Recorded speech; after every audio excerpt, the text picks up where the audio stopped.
Welcome to Guide Guru. We hope this video helps.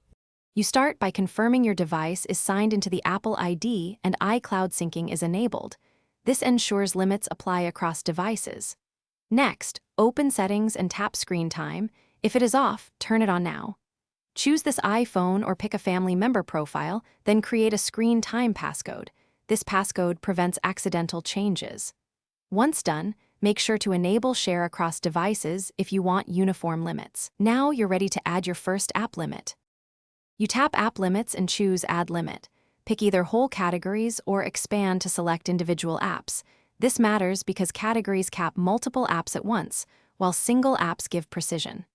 Use the time picker to enter digits, like 1:30 for 1 hour 30 minutes, and press Customize days if weekday and weekend needs differ. Make sure to enable block at end of limit so the app is restricted when time runs out. Otherwise, you'll only get a warning and can keep using it. You finalize by reviewing downtime and always allowed sections so essential apps aren't blocked during limits. Set downtime windows if you want device-wide breaks. Once active, monitor screen time reports to see usage trends and adjust limits weekly for realistic compliance. If limits don't take effect, first verify the screen time passcode, confirm share across devices is on in iCloud, and check device date/time and time zone settings. These commonly break enforcement.